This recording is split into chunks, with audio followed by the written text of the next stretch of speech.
Hey everybody, this is your girl LaShon the Boisterous, And I'm Deuce Terry. and we are here for another exciting episode of the Late Night Hype Show podcast version. So this show has been scheduled for a couple, well, actually quite some time. I talked to our guest a while ago, and we finally got this date, and I'm so excited about this show. Tonight's guest is Dev Hoc, and we're going to talk about um, child advocacy when it comes to the paternal rights as far as child support. So I wanted to preface with that so you guys can start sharing this episode. Send it to your friends. Send it to your Send friends. it to all the Black fathers that you know. Yes, because we definitely have some great information and topics to touch on with this guest. But first, before we get to that, we want to know in the comments where you guys are watching from and what apparatus or social media app you're seeing this from. I actually have one of my pinned posts on one of the chats, so just ignore that. It's from a class that I had earlier. A lot of you may know or may not know, but we are the owners of a voice acting school.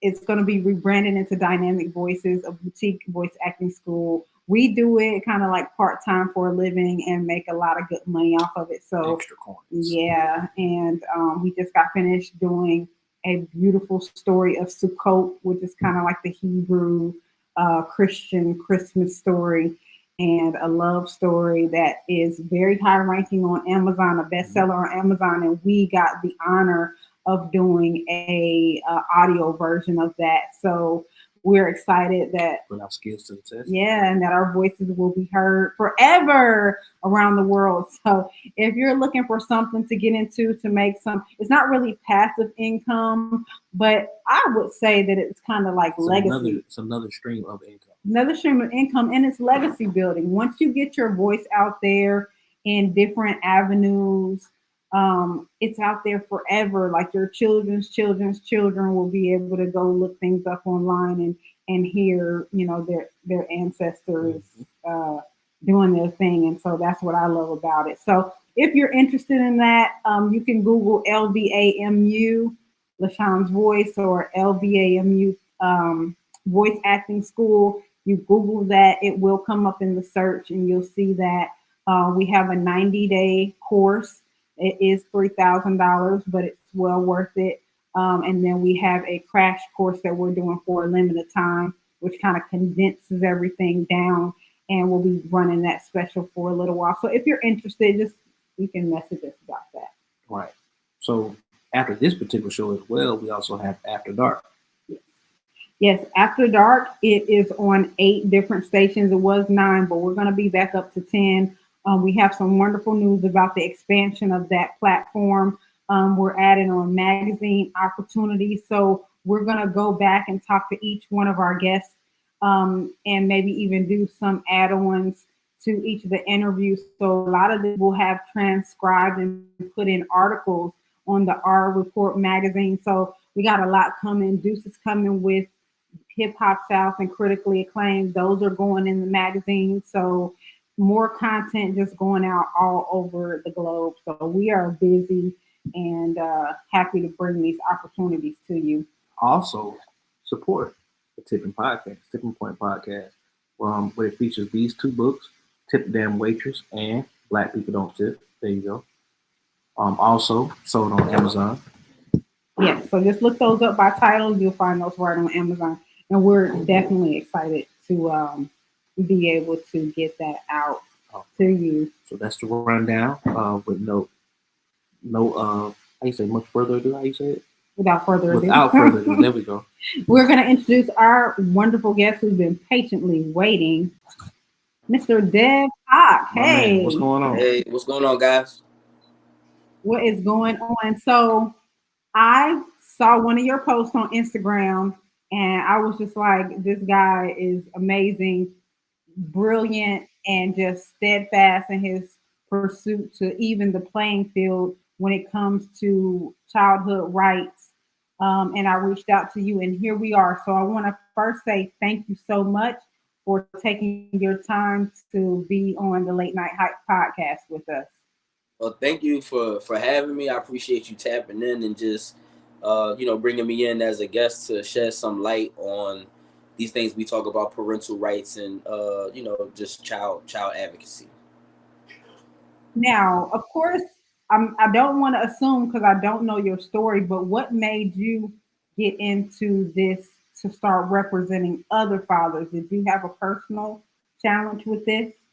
Absolutely. So I have a 2-year-old son with a young lady. She and I were never in a committed relationship, and you know, it was just expressed that I was not ready to have another child. And through whatever mistakes that I made, as a human being, we all make mistakes, and mistakes I made, inadvertently, she got pregnant, and once she had our son, she was more so not wanting me to be a part of his life unless I wanted to do it the way that she wanted me to do it.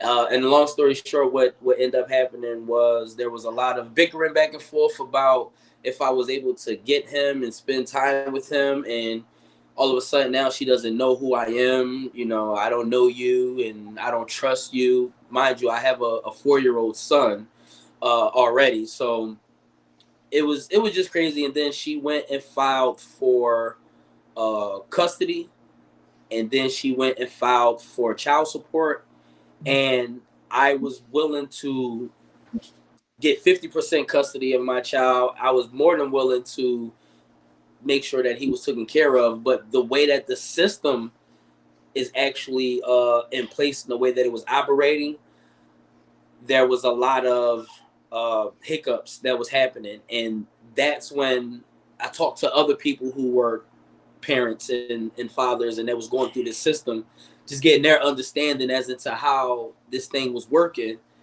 Now, let And me ask what city and state you were in. What city and state are you in? okay, I'm in Philadelphia, Pennsylvania. Got it. Okay. Yeah.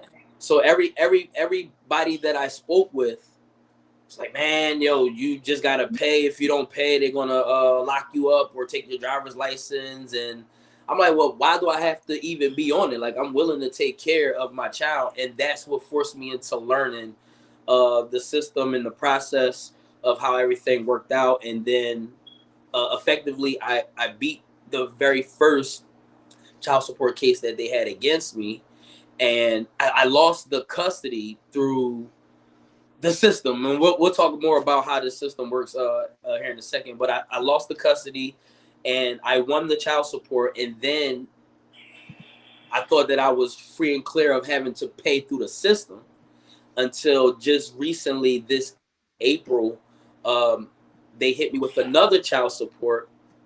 For this time, they held me in default, and then I was now responsible for paying child support through the system. But happy to report, I have. Now you're responsible for paying the amounts or months that you missed. While, like they say, default, like you just like playing catch up. Exactly. So it was what a default was.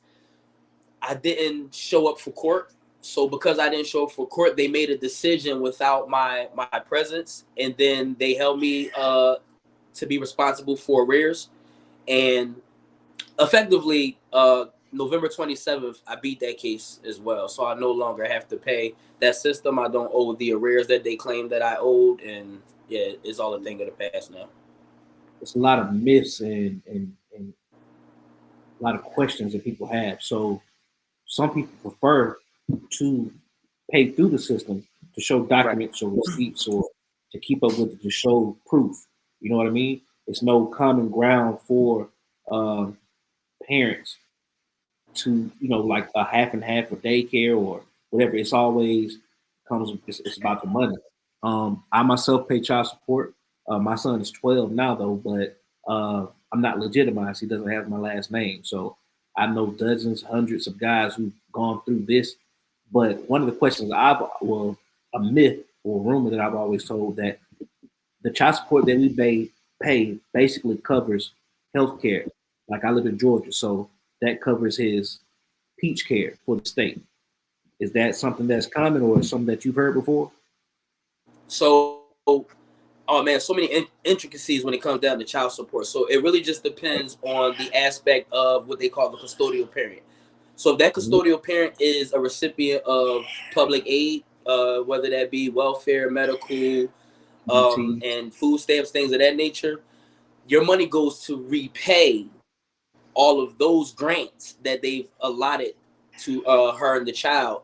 And In its then, so if that's totality. medical, yeah, it goes to cover that. And then whatever's left over, they take a little chunk for them for offering those services, and then the mother get what's ever left on the table. However, you have some people who pay child support purely because not because of not because they're receiving welfare. They just want the father to pay his due share, and so she can get 90% of that money will go directly to her and the child. Mm. And it's crazy how the state gets their cut too, right?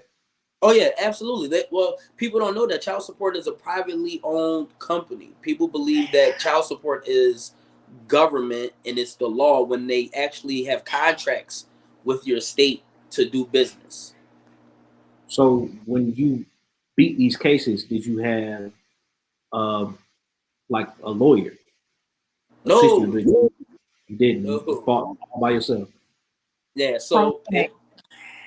if I can explain, um, so child support runs off of a premises of your consent. They need your consent in order to do these things. Most people don't even know that they are allowed to not give consent.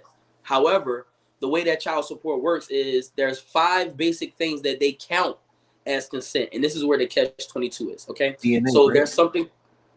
there's something called general appearance. Right. General appearance is when you just show up to court. Well, general appearance is actually considered consent. There's something called uh, uh, if you, let's say they send you paperwork and they say, hey, send in your W-2s and send in your pay stubs. Once you send that information, you've given them consent. If you do not show up for a court hearing, that's also consent. If you are silent throughout the process, they consider that consent. And then the very last thing is someone just acknowledging and saying, hey, I would like to sign up to be a part of this program. All of those things are considered consent.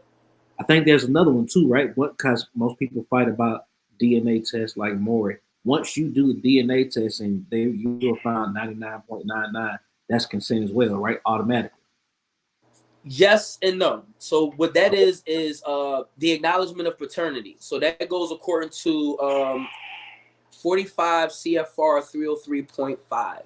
That is uh, a law of rules that was put together that says that you can voluntarily acknowledge paternity. So when people have children and you're at the hospital and you sign your birth certificate, what they're supposed to do is have a professional, someone who understands this process, read you the disclaimer that by you acknowledging this paternity, you can now become susceptible to the consequences of that acknowledgement. That is essentially, yes, that would be consent. However, they never give you those acknowledgments because it's so routine for them. They just say, hey, sign these papers. You sign them, not knowing that the fine print said that if this other parent decided, they can go and take you to court for child support. And we've helped plenty of people beat their cases purely based off the fact they wasn't given those disclosures. So I want to play a video. We discussed this, and it kind of goes more into what you were saying about, basically follow the money. This is kind of, I hate to use this word, but it's a little bit of a ploy and kind of a conspiracy theory that it's not really about the welfare of the child. And this is just me just saying things. Allegedly, it's not about the welfare of the child, but it's a money grab. It's a money grab from the Black community, but our ignorance and unwillingness to study the law and learn the language of the law, we just always automatically give into it. And that's why we're thankful for people like you. But I wanted to play this clip. This is the one that you and I discussed that you said you talked about before. But this is just kind of giving awareness um, to people about what's really going on. And it kind of makes mockery to me of us as a people. I'm going to pull that flip up really quick.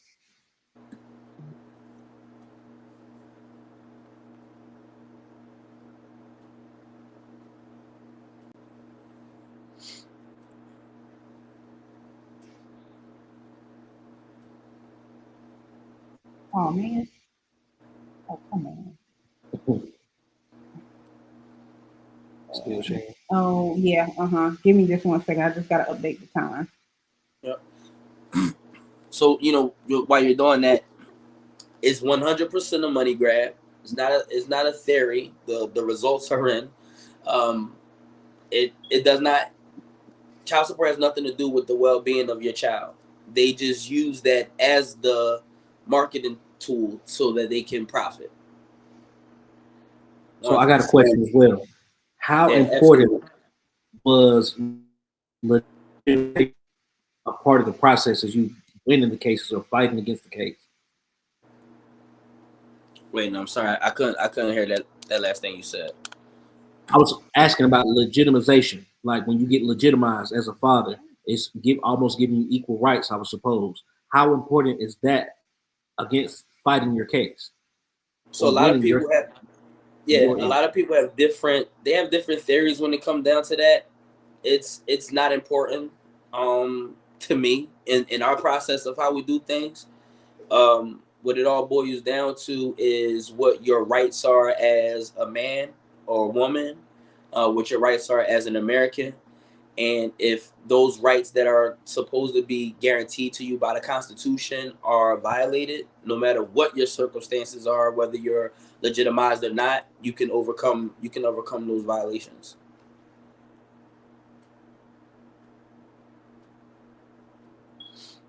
I'm sorry, give us Sorry, just a second. sorry. I wanted to play this video, That's what I'm but saying. Stop sharing and then just go fix it. okay. Here it is right here. Sorry about that. No, you good. The state is profiting off of child support. Correct. And in most states, the Judicial Retirement Fund is funded from this money. So the more child support that's issued from the family courts, the larger the judicial retirement. That's crazy. It's a massive program. It's the size of the largest defense programs. So the incentives are absolutely huge. If the state is profiting on I'll say run it back one more time for the ones who missed it. Oh yeah. You know So how people use big words. that said a mouthful because that just shows even almost with the prison systems that being a privatized Social Security. organization as well. Yeah, like the money that's made off of it because a lot of people don't know with the prison system, like this child support system, if they have a private prison in their state, um, the state gets fined if they don't have a certain percentages of the beds filled in Bill. that prison. Yep. So it's like the same dirty politics in the same system, and just criminalizing driving, making that something that you go to jail for, like all those types of things. And I know In the case where you get your license taken, you know how many things you can't do without a license? right. So, Yeah. like you said, go ahead. Go ahead, boss. No, it's actually it's an oxymoron for them. Or when I say them, I'm speaking of the state and child support to say, we're going to suspend your license because you are in arrears. You haven't been paying child support. But if you suspend my license, how can I actually drive to work so that I can actually make the money so that I can actually pay you? But what people don't realize is that it's bigger than just your driver's license. They take any license. There's guys who their profession is security. Their security license has been suspended because of the arrears. And it's like, but if you know that this is this man's only income and you're saying we're going to suspend that unless you pay these arrears, it doesn't make sense. So if I'm allowed, I like to share everything with the law. Everything that I talk about is no theories, not nothing that I made up. This is what the law says. So there's a particular United States code which is 42 USC 658 lowercase a. Now, this is what's important about that. The name of this particular law is the incentives for the child support program. So child support are incentivized by 3 different categories. One category that they are incentivized is how many new cases can we open. So they have a quota that they must meet. They meet that quota, and the federal government will give that state an incentive. Same thing happens for how many on-time payments can we get. And the third one is how many back payments can we obtain. So because there's these heavy incentives, there's no way that anyone is ever treated fairly, because from day one, we're thinking about a quota that we have to meet. So we're not looking into whether this man or this woman is actually taking care of their child financially. We're looking at, okay, one parent came in who volunteered for us to be a part of this program. We just have to manipulate this other individual into thinking that this is how the process works. There's nothing you can do about it. Let him consent, and then now we'll start collecting and we'll reach those quotas. Right. Yeah, So, it's 100% true. mhm. So, like you said, just particularly with the driver's license. So let's say worst case scenario. So you say you fight for other people. You have clients that you obtain and you help fight for. So let's say, I don't know if this ever been an occurrence, fresh out or parole or probation, right? Let's say they did maybe 6 months in prison, penitentiary, county, whatever. Now they're stuck in arrears. They have no way or job to pay the arrears, so they go right back in, like as in a systematic type of way. How can you help combat that by law or in court? How do Okay. they? What's the fight that they have? Like, how do they stand up against that? You know, I've been in jail. You know, I don't Right. have a job. What am I supposed to do besides go back to jail? How do you combat against that? So I love these conversations because there's so many layers. It's like an onion. You got to peel the layers. Right. The first thing is you should not be in prison for a debt that's actually against your laws, against the law, against your rights as an American. You should never go to prison for a debt. So what most people don't realize is that you don't go to prison for not paying child support. You go to prison for contempt. They hold you in contempt. Contempt can be anything, but essentially they're saying that you're disobeying a court order. And this is the reason that people go to prison. It's not for the non-payment. So the way that the law is set up is painted to look as if, no, you're just disobeying this court order. So with that being said, now we have to look at what are my rights as an American. There's something called due process. What due process says is this. Number one, before we're going to deprive you of your driver's license or take your freedom away from you, we have to give you a notice and let you know, hey, you are in arrears. You owe $5,000 and we need a payment of, let's just say, $2,000 so that we won't take this action against you. That's the first thing. The second thing that they must do, this is guaranteed has to happen, is they have to give you an opportunity to be heard. So now there has to be a court hearing to discuss the notice that they gave you that you are behind and you need this money. Well, when you have that hearing, the only thing that they can talk about is your ability to pay. So what's your ability to pay? I just came home from prison. I was in prison for 6 months. I now owe all of these arrears. You can't hold me in contempt because the only reason that I haven't been able to pay is because I'm considered indigent or I'm poor right now.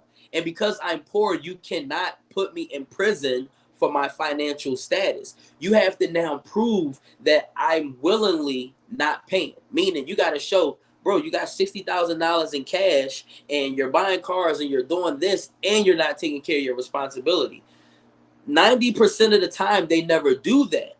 But because individuals don't know what their rights are, they think that, oh man, I haven't paid. And then they consent to allow these people to violate their rights. And so what I do is I teach people, first of all, learn what your rights are, learn what they can do and can't do, and just understand you can never go to jail for a debt. It's unlawful.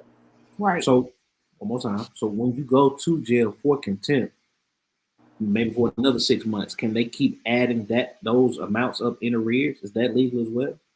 So another thing that people don't know, when you're in prison, it used to be a thing that they considered a person going to prison as voluntary indigency, meaning because you went to jail, you are voluntarily putting yourself poor. However, because of the Supreme Court and all these other things that happen, that can no longer be considered the case. Indigent means you do not have the ability to make money. So once I go to prison, anything that I supposedly owe on a monthly basis as the obligor is what they supposed to call, that's what they call you. They are supposed to then do what's called a temporary stop or temporary suspension of that debt until you are back out into society and able to earn again. But if you don't know your rights, they'll do it. And there's people who've been to jail for years, but because they didn't know their rights, that's what happened to them. Right. So you have put together, you bundled some courses and some classes for people that you help them with the pro se process, and you kind of through this course and this bundle, you've walked them through how to fight these cases. Yes. So, well, let me say this. First of all, I do a lot of free work. So I go on live on my Instagram. If you guys want to follow me, it's at Dev Hoc on Instagram. So I go live maybe 10, 15 times per week. Mm-hmm. I put up free lessons. And then when people need more information, I've written 5 books. I have about 6 classes. And I just put out my latest book, Child Support Deletion Blueprint, on November 21st of this year. Put out that ebook as well as an audio book. Because there's different forms of learning for people. Some people learn visually. Some people like to read. Some people like to listen. And then I have these training videos. I do one-on-one coaching. I do consultation. There's so many things that I can teach. And here's the thing. A lot of people that are on child support, financially, they're strapped. So because of that, I'm not the person trying to tap more into your pockets as the child support agencies are. That's why I give a lot of free information. Mm-hmm. However, now when you need more of my personal time and you want me to explain more things to you, then you just have to invest in that time. So yeah, I have several courses. I'm not sure which one you were speaking of exactly. I'm sorry. Well, I've seen the bundle, but I'm always on your page, or you always come up in my feed, so I'm always sharing and liking and stuff like that. And so for the people who are viewing, the IG page is going across the bottom of the screen, so make sure you go on IG and like and share and support. I can't remember the question that I had earlier, but that's okay. But you know, I guess I would just kind of make a statement. Just taking a step back from this, you know, any situation where there's a conflict with mother and child, or mother father with the child in the middle. Do you ever have any women that come to you for advice? Not just fathers. You have women that come to you when they're kind of on the other side of child support. So yes, two things. I got a lot of women who are actually the obligor. They're supposed to pay child support. I have a doctor. Her name's Dr. Michelle. She's she works at a hospital. Long story short, she makes a lot of money. She lives in Minnesota. Her children are living in California with her ex-husband. And because of the money that she makes, they go after her. And right. So she's been one of my students who I've been assisting with fighting. I have several women, but now as far as does anyone come to me and say, hey, how can I get child support from the father? No. And the reason why is because the child support agencies make that very easy. That is not a problem for anybody to know how to get child support.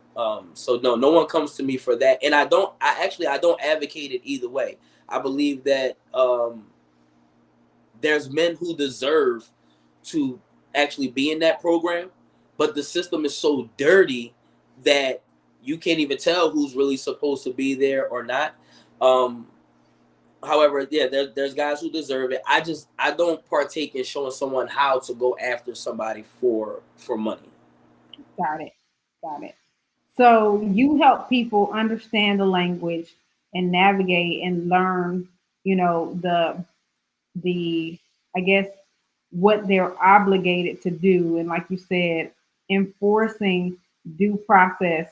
Congratulations, I want to say to you on winning, you know, and documenting the process and showing that these cases can really be won, because a lot of people are afraid to really get out there and step out there. Um, Again, not knowing their rights, and kind of being pushed in the corner to think Mm-hmm. that there is only one way to solve these problems. Because I know there's a lot of fathers that they want to be an active financial part, they just don't want to be forced through the system. Mm-hmm. They just don't want to do it that way. And then of course on the other side, I don't really have children, so I only look from outside looking in. Outside looking in, right? Yeah. So, but you see that sometimes the only reason why mothers put, like you said, like your situation, she was unhappy because the relationship didn't go the way she wanted to. So she kind of used that as retribution or revenge or whatever you want to call it. And I kind of think that's abuse of power. Like you said, they make it so easy. Yeah. Anybody can do it. Well, you know what? I identify with a lot of the guys. Like, so, man, I can't even tell you how many consultations or private one-on-one conversations that I have with guys. I've had guys on my live literally cry in tears, showing vulnerability, as in to say, like, I don't care about the money. I literally just want to be involved in my child's life. I really just want to see my child. But this whole system has been weaponized against me. So, and that's really what it all comes down to for me. And I want to put that out there, that I'm not advocating that no man not take care of his child financially. But I also encourage people to go and get their fair share in their quote unquote ownership when it comes to their child, because you have a God-given right that's before the law to have 50% custody of that child, because you helped to create that child. Now, unless you're considered an unfit parent, someone who is a murderer, violent, or involved in some type of sick pedophilia or something, then yeah, you don't have those same rights, but everyone else does. And then there's no people say, well, the state that I live in, they're on the mother's side, and I say, yeah, because you don't know what your rights are. Once you understand what your rights are, it don't matter what side they're on. Most of the time, you can always come out on top. And I also want to say, this is the stigma of the word deadbeat. We believe that a deadbeat is someone who doesn't want to take care of their child financially. And although that may be the case, especially for the man who is spending his money on other things and not taking care of his child, but I think that a person that only wants to pay child support and not spend time with his kids, he's just as much of a deadbeat. Because you have some guys who, they're like, yo, I work at Waffle House, okay? I make $12 an hour, $10 an hour. I'm not really making much money. I just want to be involved in my child life. I think that he's that person who spends as much time with his child is more of a great father than a person who can only take care of things financially. Because our children, our sons and our daughters, need to have that positive male role model in their life for different aspects as they grow. And it's more important than money. And people just have to realize that it's not about the money at all. What happens in those extreme cases where a father or a mother comes and picks up the child and takes them and never brings them back? Like how do those go? Okay, so, well, when it comes down to whatever agreement that you have with the court. So for instance, I have zero custody of my youngest son. His mother has 100% custody, so she can dictate when I can get him, when I can't get him. hypothetically, if I was to have, take my child and she say, hey, you need to have him back here tomorrow at this time, and I was to decide to keep him just for 2 days longer, I can be arrested for kidnapping because I don't have that those particular rights. Now, when you have what's called 50-50 legal, it's different from 50-50 physical. There can be a little bit of discrepancy, and then you have to go to court to argue about certain things. There's a lot of aspects when it comes to that. However, if you disobey that court order say you're only supposed to have them every other weekend, and you try to keep them longer than a weekend, yeah, you can definitely go to prison for you can be held in contempt, basically. Okay, so it's not like kidnapping or anything like that. It can be, and I've dealt with plenty of cases. There's the system when people don't know their rights. I got guys who they had 50-50, but their baby mom then moved to another state, and now he can't have his 50-50.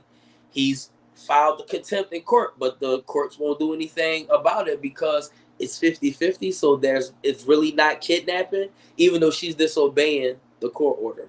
But so technically it is kidnapping. It's weird, but yeah. It just depends on how the system wants to play and use their hand in the process. Highest degree. Yeah. Mm-hmm. I was gonna say, not particularly like I said, combat against, like as you fought against. Maybe just a personal opinion for the women who abuse the child support money. Listen, it's a good game. It's a good game. She can have I get it. 3, 4 kids, no job, Section A, $25 in food stamps. My man's working 2 or 3 jobs. Maybe she got 2 or 3 baby daddies, and she just sitting at home collecting check. Maybe she Big might money. maybe she might sell the food stamps. You know what I'm I saying? love She buying Eunice wigs, frontals. She getting her toes done. My boy is struggling. My boy ain't had a good decent minute because he had work all day. Right. They take his whole check, right? Like, and she living it up. But it's all based on the fact that he doesn't even know that he can fight against these things. He doesn't know how to fight. I'm sorry. How do you fight that? You don't have any receipts on that particular. You know what I'm saying? Yeah. How can you show these wigs he wearing cost $800 and my child support check $800? That don't add up.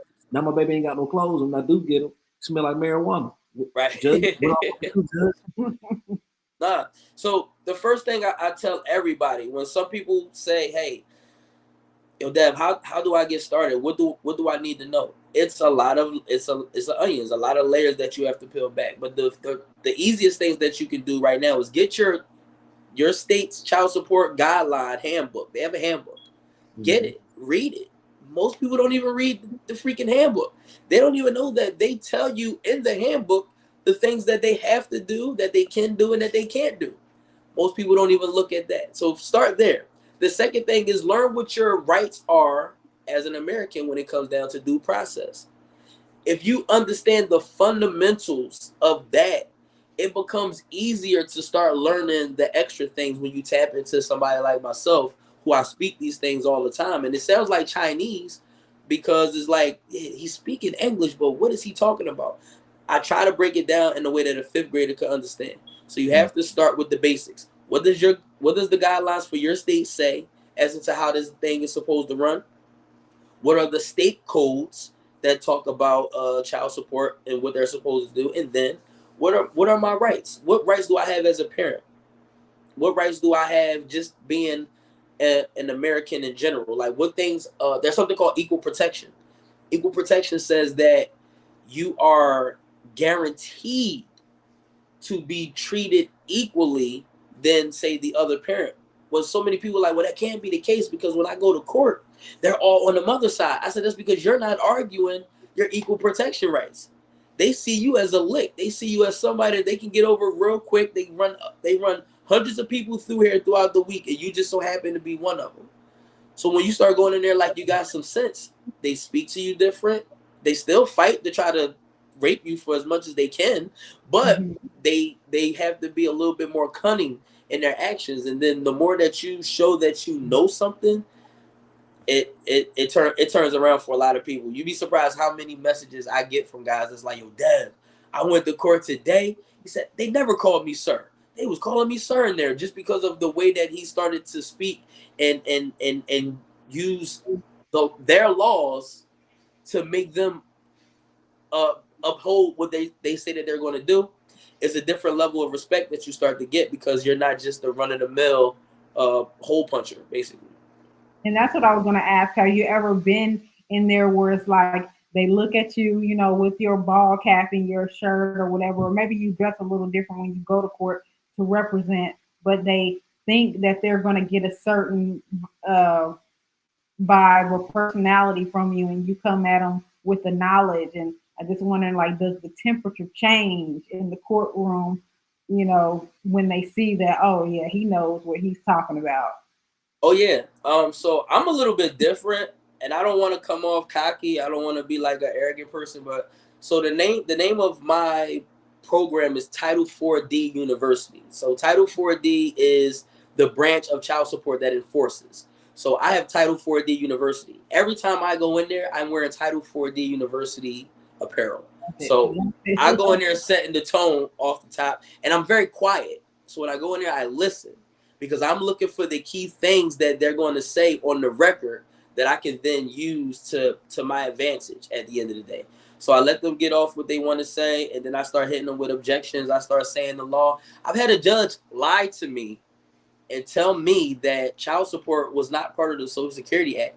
And she was so convincing with what she said, and I know my stuff. I was like, yo, is she right? Like, she had me questioning myself, but I stood tall on knowing what I knew. I objected to those things, and now I had the record to show. But long story short, they try. They do this Monday through Friday from 9 to 5 every day of the week. What relevance was that you had to argue that point? Why was that a clever lie to say that these two were not, or they were tied together? I can't remember which one you said. Yeah. Why was that critical? It was critical because every law that I was presenting in my defense were from the federal United States codes. And she said, well, Mr. Hockaday, you're using federal codes. And I said, because child support is a federal ran program. She said, it is not. This is ran by the state of Pennsylvania. I'm like, ma'am, child support is part of the Social Security Act of 1935. I said, Title 4D, in fact. She said, I don't know where you're getting your information from, but you're wrong. That's not what child support is. But I got it on shirt.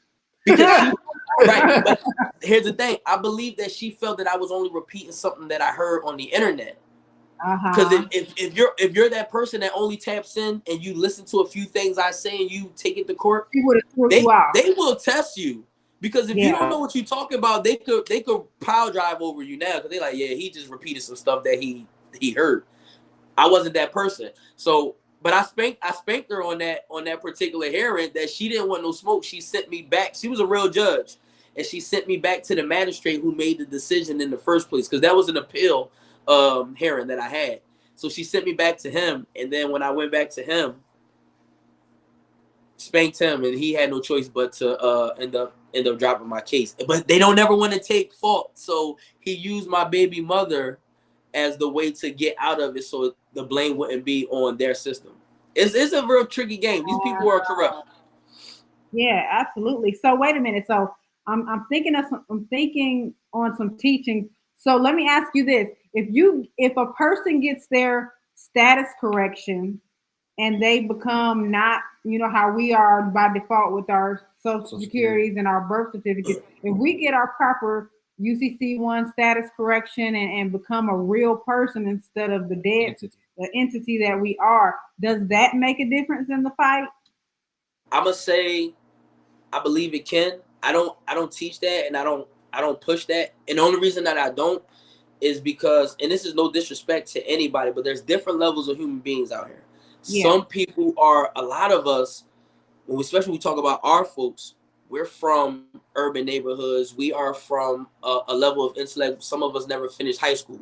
So it's hard to start talking UCCs. I'm already talking about United States codes. A lot of this stuff becomes very tricky. So I fight them using everything that they say that we are. The corporation, if that's all of that stuff that we are, I fight them that way. But I do believe that if you use those things and you really know it, yeah, you're going to spank them because the law is the law at the end of the day. I don't really teach that, so I don't really speak on it too much to act like I'm a pro when it comes down to that. Got it. Understood. I mean, this is great stuff though, because like I love okay, let me ask you this. How has social media been in helping you get the word out? Like when you got into this situation, did you ever see yourself as an advocate, or once you saw that there was a formula to get out of it, you were like, I can help my fellow man? Like, did you ever envision, or have you always been the type of person? I know this is a loaded question. I'm sorry. No, you're fine. Go ahead. Have you always been the type of person to help other people, and this was just an additional way because of your experience, and you understand, or you saw that something was wrong with the system, and you were like, I'm going to use this to help other people? That's a great question. So little background on me. At 22 years old, I got arrested for selling narcotics. I went to prison, federal prison, for 10 years. And they did me dirty for that time. During that time, I was fighting to get out, so I wanted to learn the law. Long story short, I always said to myself, when I get out, I'm going to teach the younger guys not to go down this path, because a certain amount of drugs can get you 10 years in prison, and nobody never taught me that. And I was very upset with my community and my old heads that didn't tell me these particular things. So I said that I would do this when I got out. And then I've been home since 2016, just going through, trying to find who I was again, created businesses, things of that nature. I was fixing credit. So I was helping people fix credit. And it was for about maybe a good 2 years. That's all I did was show people how to get business credit. So I was learning UCC codes and all these different things. And I had accumulated like 11,000 followers as of January of 2022. And it was just purely off of the books that I wrote and everything, just showing people how to get their credit together. And then I learned how to get child support off of the credit report. And I put one post up that it was a guy talking to a woman. He asked a random question. He said, why is it that when women can't pay for child support, they can get welfare, but when men can't pay for child support, they go to prison? And then at the end, I said, because child support is a scam, and if child support is on your credit, tap in.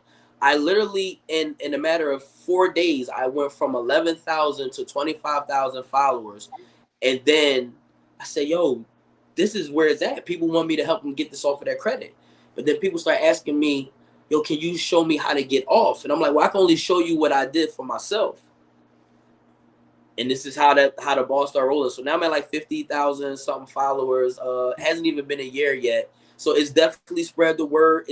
I have famous people. I don't know if you guys had quick name drop. If you ever watched the movie Set It Off, yeah, you remember Jada Pinkett's brother in Set It Off. Mm-hmm.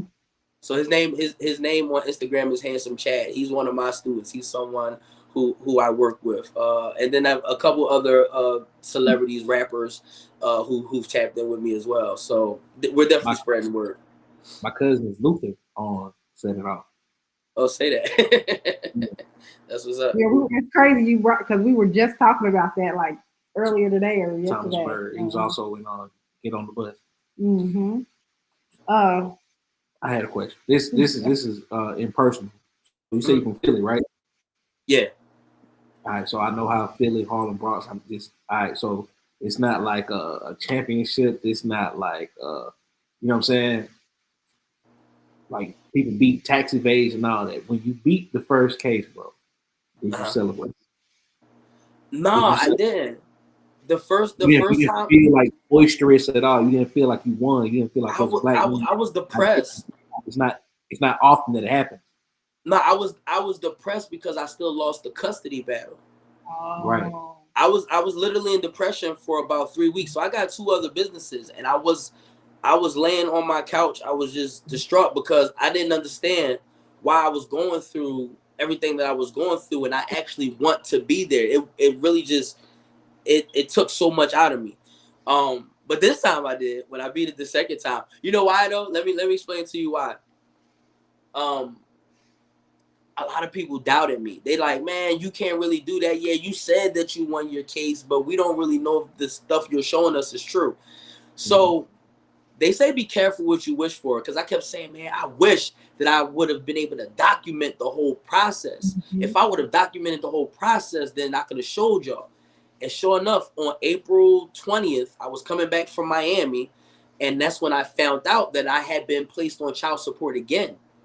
So when I found out that I was on child support again, I immediately started documenting from every time a letter came in the mail, every time I was headed to court, I documented video of myself talking, walking into the courtrooms. I have videotapes of me talking to the people behind the desk, and I'm making a documentary out of it. So when I won my case, I took my own recording device with me, and I recorded the whole hearing of me actually winning.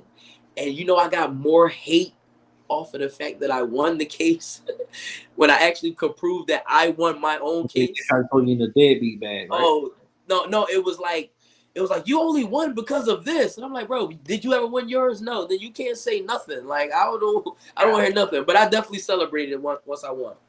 As far as I know, there's some soldier boy. You the first black man ever beat child support, beat the system. You know what I'm saying? Nah, but it's a lot of brothers who I helped. So this year alone, 106 people I've literally helped to win child support, and I include myself. Do you do speaking engagements? I want to. I don't have a team for this side. I actually been looking into getting maybe like a manager, because I do everything myself. I edit my own videos, I write my own books, edit my own. I do everything. I may have some people help with certain things, but mostly everything I do myself. So if I can get some good management, someone who can find the places where I can go and book engagements to get more opportunities like this to come and speak with people, I would love to do it. I want to spread the word. Absolutely. I forgot the name of, there's like this huge event that happens every year. And all the events coordinators for the colleges get together. I can't remember the name of the event. No, but you go and you network and you like hand out your information. When I think of the name of this particular event, I will send it to you. Please do. Thank you. Yeah, because it's like all of the colleges get together, and it's like the people who put together the concerts and the speaking engagements and all that, they all have big I listen events. to a lot of podcasts. The comedian Ronnie Jordan, he goes to these conferences, and that's how he got on his HBCU tours doing comedy. So, okay. That particular the same thing. Because the message that you carry can like stop people from even having to, because if someone knows right away that they even have rights. Now, this is what I don't want it to backfire in this manner. Like, first of all, you know, maybe we should, I'm not going to say this because it's going to, I don't want to say it in a way like, I just say being careful about having unprotected sex with someone you don't see a future with. So, well, I mean, so that's kind of like the first thing to recognize. But here's the thing, that I believe in that, and I agree. Well, first of all, we have to realize that some of the incidences that we're now talking about is too late.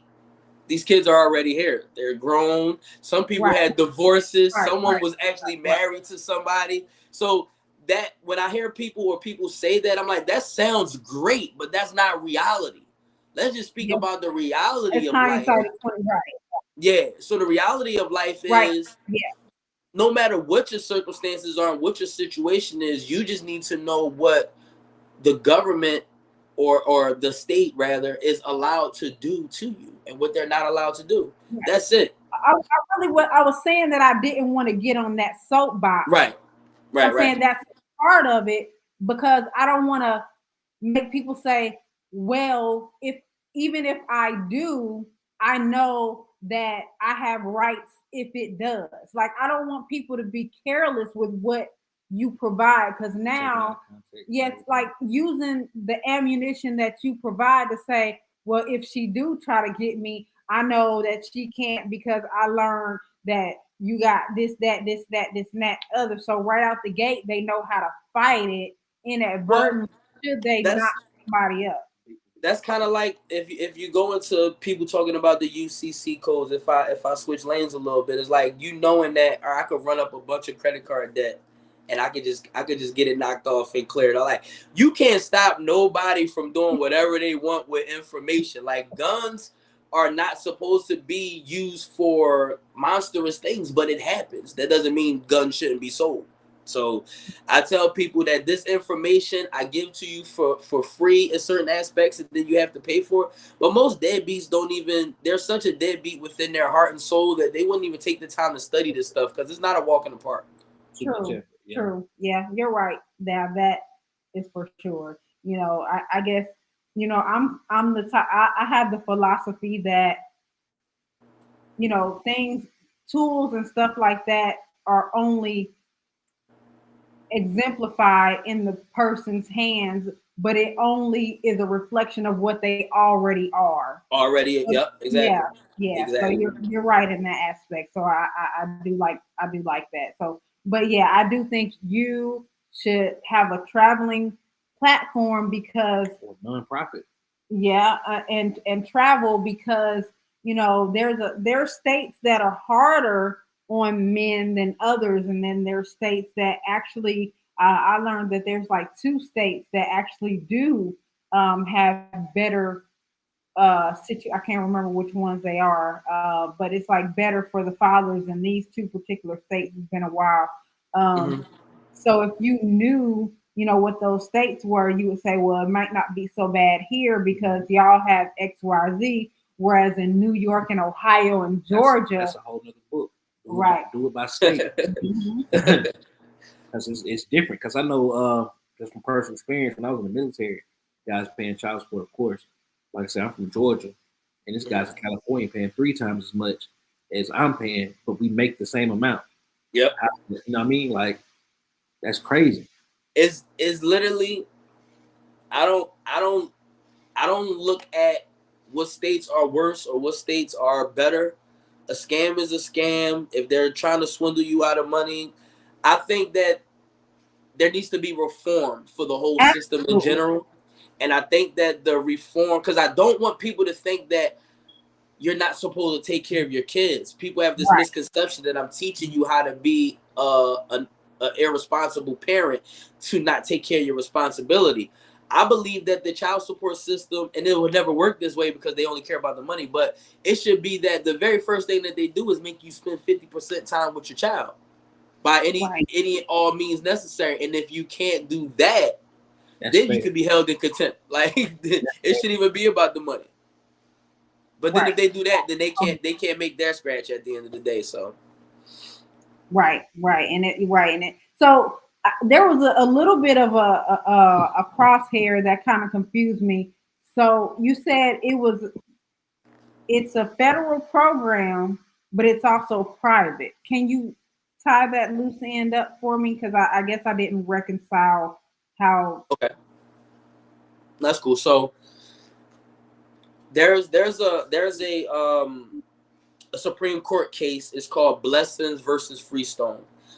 In this particular case, there were 5 women in the state of Arizona who was suing the child support agency because they said, hey, we put in our application to get child support. We were supposed to collect on that child support. The baby fathers paid their money.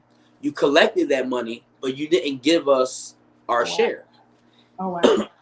Then the Supreme Court basically had to say, well, the only reason that you didn't get paid is because the mother or the child is not the who the child support payments are meant to benefit. They were meant to reimburse the state for the grant that they give them. That's why it's a federally ran program. When someone is on on welfare for their children, they're giving grant money, free money. But then they say, well, look, if we keep doing this, we won't have enough money. We need to figure out a way to make these fathers responsible Who for said their. that? Who said This that? is what the state said. This is what the government said. So like, let's say, and I'm just using round numbers, right? So let's say that the federal government allots $700 billion per year for these grants. Okay. They disperse them throughout each state. So the state only gives that money to those who sign up for the welfare program. Now they need to recoup that money because they need to pay their salaries. They need to make sure that their lights stay on because they are all ran individually in each state. None of the states are band together. That's why they all have their own laws. They all do what they want. So now if I go to enforce and make this guy pay his fair share, we didn't gave his baby mama $400 this month. His child support payments is $750. We gonna go ahead and take our $400 that we gave to baby mother. We gonna take another $50 for the services that we render, and then we'll give baby mom whatever's left over. So that's for someone who's receiving welfare. But then you have someone like my son's mother. She has a great job. On paper, she makes 3 times the amount that I make. So when they were collected from me, she received 90% of that money minus the fees that they charge to enforce. So that's the private side because the state is not really involved. The child support agency just hired the state to enforce against me. It gets complicated, I know, but that's how it goes. Yeah. No, I get it. But doesn't it work like, okay, so I don't know how deep you are into the laws with the UCCs and the private and the public side, but we all technically, everybody who has the birth certificate has a fiduciary account that's connected to the social. Isn't that money technically when the welfare pulls that and attaches it to the guy, isn't that money technically coming out of that account? So the state is really getting paid on the public side and the private side by they double dip. Yeah.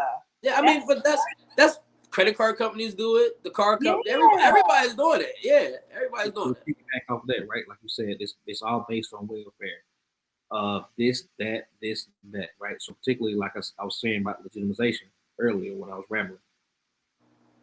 My situation, my son's mother, who was on welfare, was using Peach Care in Georgia, but was also using TRICARE as military. She had the option to pick and choose what benefited her for like particular glasses, dental, whatever.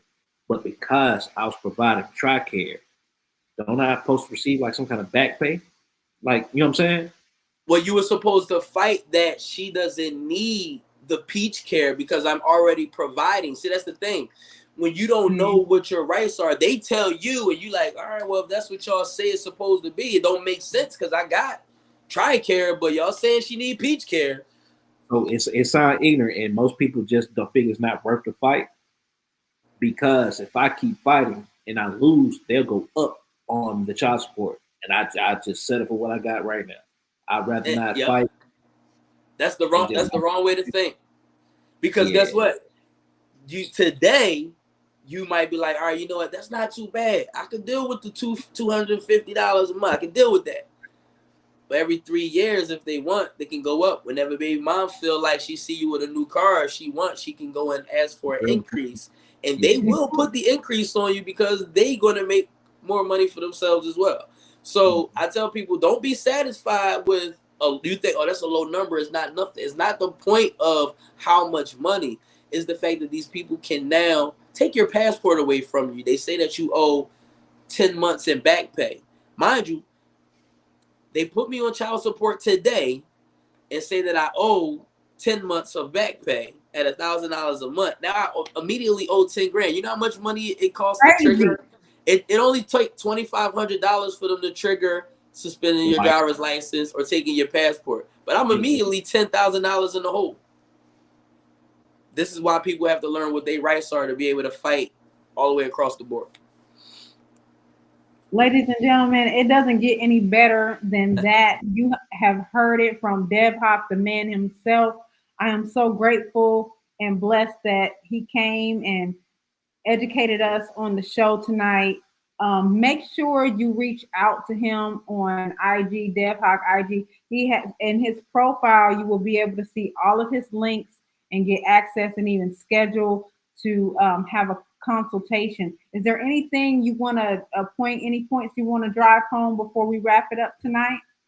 Yeah, sure. So first thing I'm gonna say is this: we don't support any deadbeat behavior. That's not what we're about over here. We are only interested in making sure that both mother and father know what their rights are. We actually advocate for people to be 50-50 um custodial parents to their children. Guys, mothers, if you're dealing with somebody and you feel that he has to pay child support, I really just hope that you're doing it for the right reason. Allow that man to be a father to his child, and then vice versa. Guys, if you are in a system where you had this one night stand or is with someone that you then none of that matters. The milk is now spilt.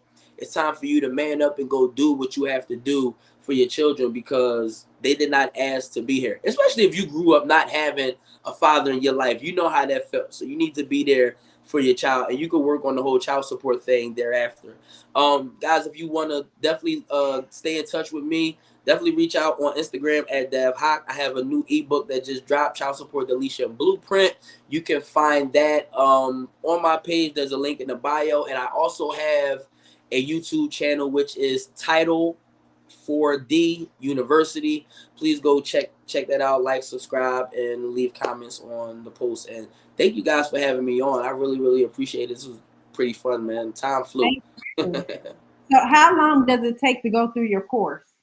About It just depends on which one you do. I got several videos for different strokes for different folks. But I'll tell you this. This can be something that you can be working on for 5 or 6 months if that's what you really feel you want to learn everything. I have crash courses that you can get done with in a couple of hours. So it just depends on which way you want to go with it. love it, love it. So, guys, there's no excuse if you feel like you've been backed in the corner. There is a way out, and Dev Fight Hoc back. is the guy. Fight back. Yes. Well, thank you so much. Thank you. You know, we will always refer. We know people, friends, family. We're gonna send them your way, and we'll tap in with you in a couple of months to check on you to see what else you got going on. And again, I thank you so much for joining us on the Late Night Hype Show. I'm with it. Thanks, guys. I appreciate it. Y'all have a Thank good you. one. Yep. Bye. Bye. Thank you guys for everybody who joined us tonight. I hope that this experience has been educational for you fathers who may feel hopeless, again, may feel like you're back in the corner with no way out, or you feel like child support is kind of like just handing it to you and making it so you can't have a life for yourself. Or if you're watching this and you're incarcerated and you're feeling the pressure because you know those arrears are backing up, that's not lawful. So we need you to understand that there is a way out. You see the IG underneath that, so you can definitely get in touch with Dev Hoc. Definitely a pleasure to speak with that gentleman tonight, and I hope that you guys, whether you see this live or on the replay, that you get a lot out of this. Also wanted to let you guys know it is 11:11. I had to point that out. But if you need advertisements, we are on 10 platforms and growing. We have advertising opportunities for you in between cuts. We can definitely showcase your product. We're also in the works of doing product testing for people, open boxing at the beginning of the show. So if you have a product or even a service, you want us to test it out or anything like that, we would be more than happy to do that on our show on live. And then don't forget about After Dark. I was just about to say that if you think this show was great, Yeah, go listen to After Dark. If you can't wait till 12 o'clock, you can check it out on demand on QSM Radio. Download the app. that's right. That's all I got. We're gonna talk offline. I got more. He's gone now. I got questions. All right, so that's the end of the show. We'll be back next week. And check us out. Make sure you like, share, and subscribe on our personal Deuce Latrice Media YouTube page. Share it on Facebook. What other platform do we have? We are on Deuce Latrice Media Facebook. Mm-hmm. We are on CEP TV. We're airing on there. We are on my LinkedIn, and we're on the Late Night Hype Facebook and the Late Night Hype, of course, Facebook and YouTube. All right. So when you see us, make sure to leave a comment. Let us know how you like the show, and we'll see you guys next week. Bye. Bye.